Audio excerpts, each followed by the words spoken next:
If you are to study about how to start a business from business literature or through the academic process, one of the most recommended steps for you to take before starting a business is having a business plan.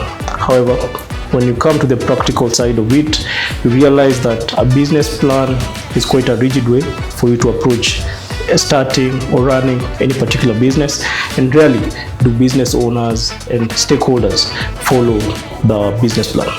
So here we're going to explore a different approach towards planning for any business venture or scaling or rather pivoting your business opportunities.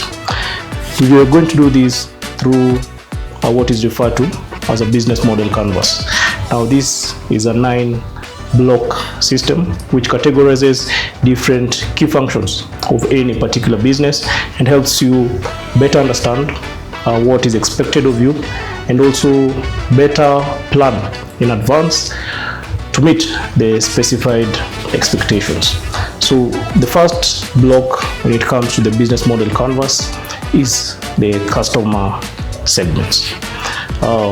For the customer segments, these are the specific people, organizations, or group of people which you intend to target within the particular market.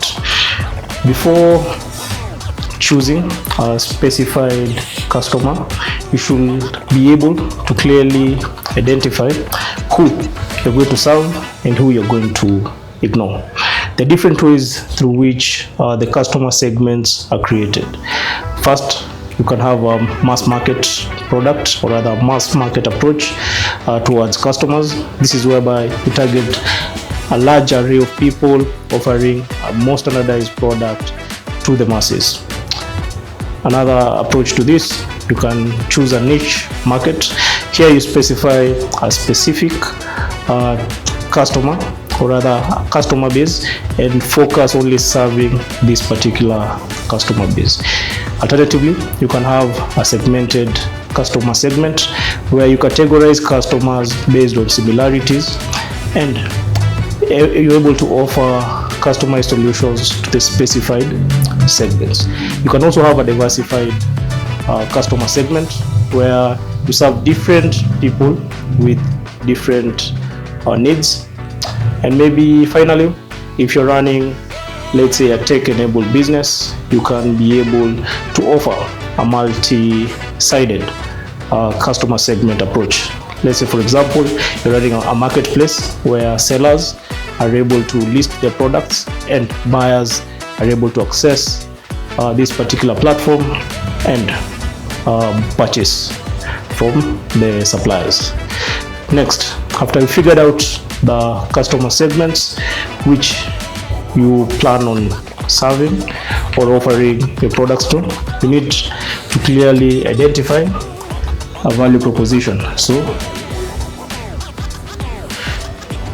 for the value, this is a specific need which you meet within the marketplace or the problem which you intend to solve with your particular business. Value propositions are different. You can come up with a value proposition pegged on efficiency. You can say you're offering this which is more efficient than current solutions within the market. You can also offer something related to brand. Maybe you want to promote the superiority of a particular brand, of a product. You can also be able to offer a value proposition in terms of reduction of risk. Let's say if these particular customers are able to get your particular product or service, they're able to reduce risks. For the value proposition, there's no limitations to what you can be able to solve as long as you're meeting a specified need within the market or solving a key problem to your target customer. Next, after you've figured out your value proposition, you need to move on to the third part, which is the channel. The channel, this is the means through which you are going to be able to reach your particular customers. you will have realized by now that since you've mentioned you have a customer on one end, and on this other end you have your value proposition, or rather the value which you're providing. So you need a channel for you to move this value to the customer. Channels can be in two main ways, either direct or indirect. The direct channels include your own sales team. You can have a website or a physical store through which you can be able to interact with these particular customers. Next approach is having an indirect channel where you can leverage on other people's stores or wholesalers. When it comes to customer channels, we have 5 main phases. The first phase is referred to as awareness. This is where you're able to create awareness of your particular products or services which you intend to sell. The next phase is evaluation. For evaluation, you need to provide a way through which your target customers can be able to evaluate their need for this particular product, be able to assess what you're offering vis-a-vis their needs. The next phase is purchase. You should be able to provide a channel through which your customers can easily and efficiently purchase your goods or services. After purchasing, the next phase is delivery. You need to figure out which channel you're going to use to efficiently deliver these goods or services to the customer. And finally, you need to have an after-sales channel which helps you better serve your customers and maintain a good customer rapport over a long period of time. The next element, number 4, we have customer relations. So for customer relations, this mainly refers to the relationship between you as a service provider and your particular customers. There are 3 key motivations when it comes to customer relationships. The first motivation, of course, is customer acquisition. So this is maintaining a positive relationship such that you're able to acquire new customers for them to be able to purchase your goods or services. Next, we have customer retention. Now, once you've gotten these customers on board, it's good for you to maintain a positive relationship so that you can be able to retain them for a longer period of time and offer a long-term approach in terms of doing business with them. Finally, we have upselling. Now, once you have these customers on board, it's easy for you, based on a positive relationship, to sell them on additional goods or services as need arises. The next section after that is revenue, or rather revenue streams. The main goal of a business when selling goods or services is for you to generate a positive return. For you to generate a positive return, you need to have revenue. So revenue is also referred to as sales. There are different ways through which you can be able to generate revenue for any particular business. Some of these ways include asset sales. This is whereby you sell ownership rights for a particular product. Let's say you're selling a car, you're selling electronics. Hereby, once you sell these goods or services, you're paid money and the person enjoys ownership of these particular assets. You can also have subscriptions. This is whereby individuals are able to pay a subscription fee to enjoy your services or have access to your products. You can also have a rental revenue stream or lease revenue stream.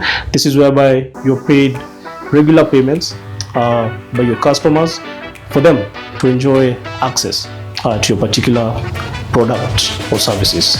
You can also have licensing fees. This is whereby you can create a product and license it out to prospective businesses or individuals, where they pay you a specified license fee to utilize, let's say, your software or your application. You can also generate revenues through brokerage. Here you mainly earn a commission on the sale of a particular good or service. Finally, you can explore an opportunity such as advertising. You can gain revenues through advertising products or services for different individuals or businesses. There are other additional revenue streams which you can be able to explore over and above what I've mentioned. Another important thing when it comes to revenue streams, you also need to consider your pricing strategy. When it comes to pricing, you can have either fixed pricing or dynamic pricing. So for fixed pricing, this is whereby you have a fixed price list where your customers can purchase specified products at specified prices.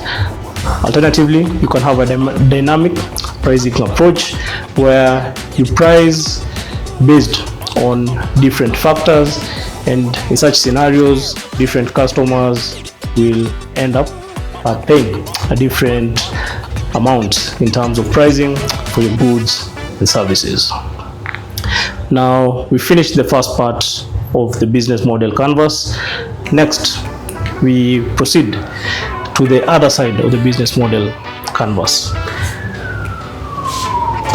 Here, we'll start with key resources. So any particular business needs specified resources for you to be able to run or sustain your operations. Key resources can be categorized into four main areas.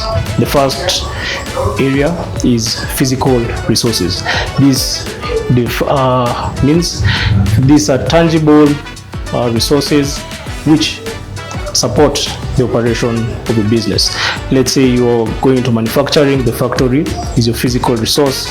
Let's say you have a shop, a physical shop, the shop is your physical resource. Next type of resource is intellectual resource. Now this mainly refers to the knowledge or skills to perform a particular task needed for the running of your business or the creation of the product for your business. We can also have another type of resource, which is human resource. This mainly specifies or rather refers to the human capital needed to run a business, mainly in terms of employees or key staff to run your business. Finally, we have financial resources. This mainly refers to the financial capital required to sustain the operation of your business. From key resources, we move to key activities. So key activities refer to the key tasks which you need to run or rather perform for you to sustain the delivery or rather the offering of your value proposition to your target customers. Key activities can be categorized into three main areas. The first area is production. So this mainly refers to the processes which lead to the generation of either a service or a product. After that, we obviously have a platform. This is for the case whereby you're running an online platform or a network which needs to be maintained for you to provide your key products or services. Now we've mentioned the network. What else have we mentioned? We've also mentioned product. There's a third one.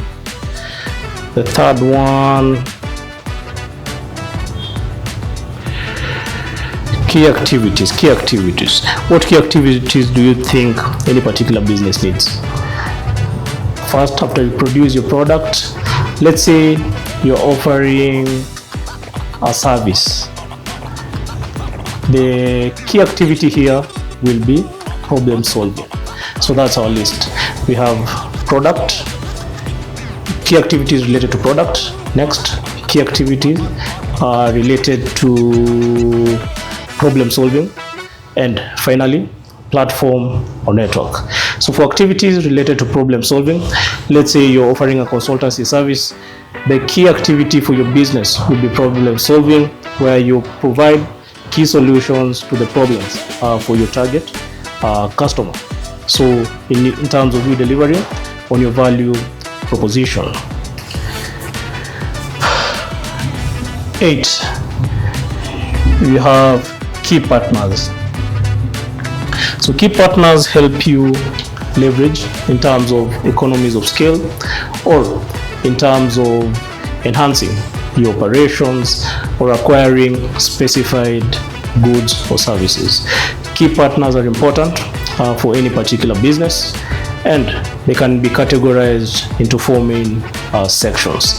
The first section is key alliance between non-competitors.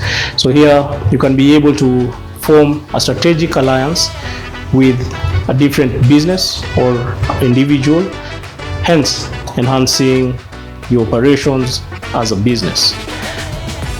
The other type of partnership is a partnership or rather strategic partnership between competitors.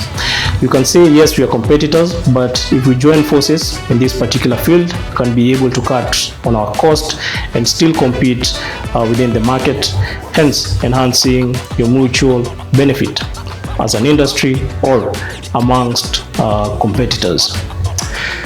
The other type of partnership which you can have is a joint venture. So for a joint venture, this is whereby you come together, let's say your business and a different business, and form a new business, or come together as individuals and form a new business altogether, and able to rely on both your strengths to optimize in terms of operation and scaling of this particular new venture.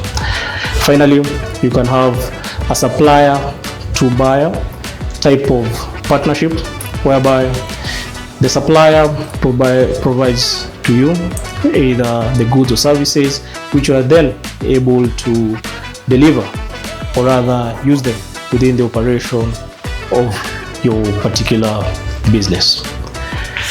The final part, number 9, is your cost structure.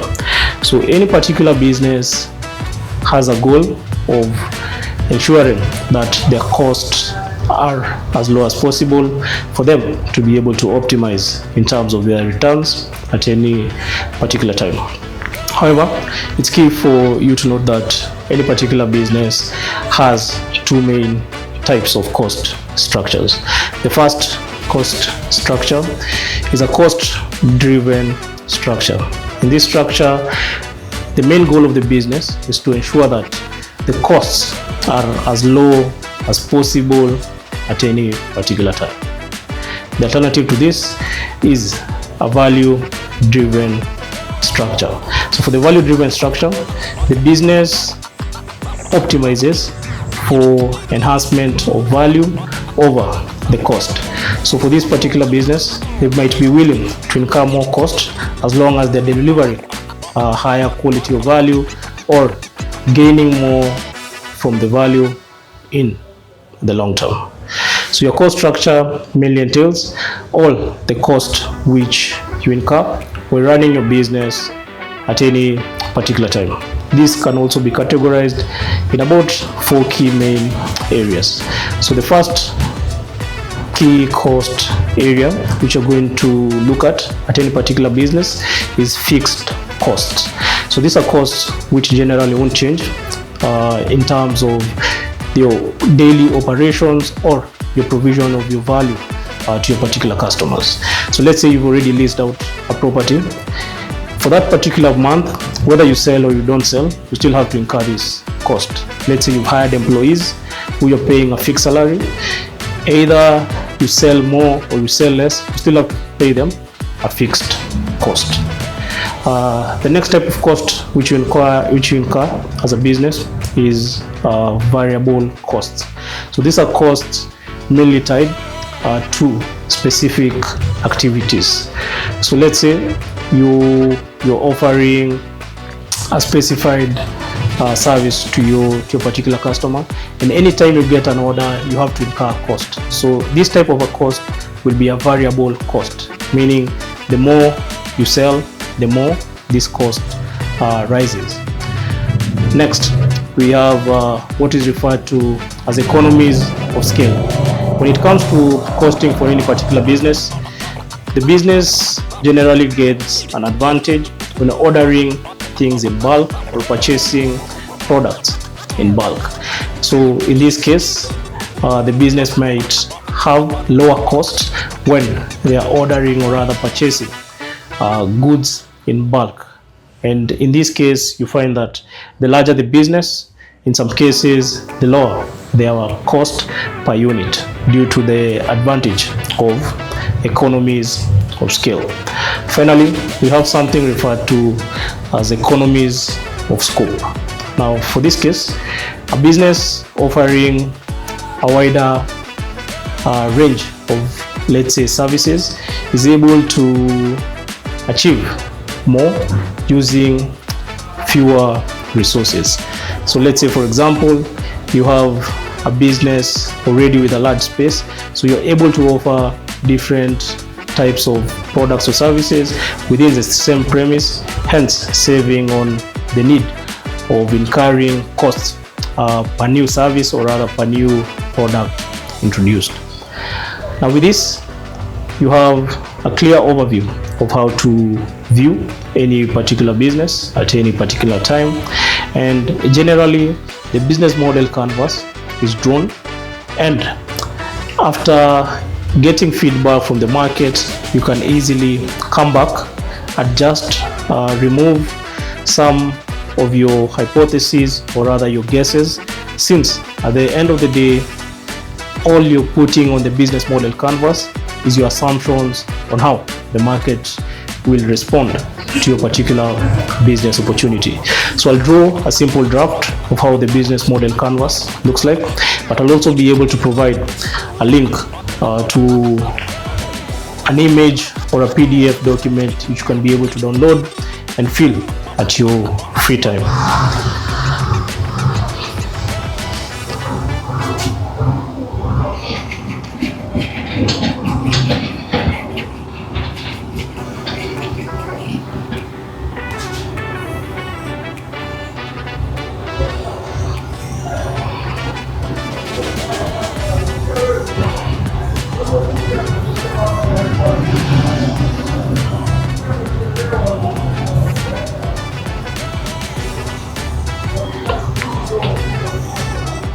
So this is how simply it's drawn. I hope it's clear.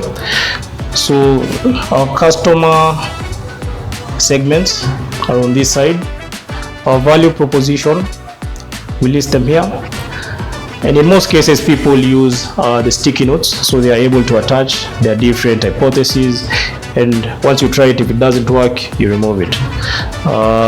We have our channels here, our customer channels. We have our customer relationships here. We have our revenue streams here. Here we have our key resources. Here we have our key activities. Here we have our key partners. And here we have our cost structure. So that's a simple business model canvas. And once you're able to utilize such tools in your business, they give you a clearer perspective on what you're trying to achieve and key ways through which you're able to experiment and see what works and what doesn't work, and able to maximize or double down on what works best for your particular business. So I hope this was helpful. You can subscribe for more. We'll be running more practical applications of this in our future projects, which we intend to pursue, and also partner with key different service providers within the industry.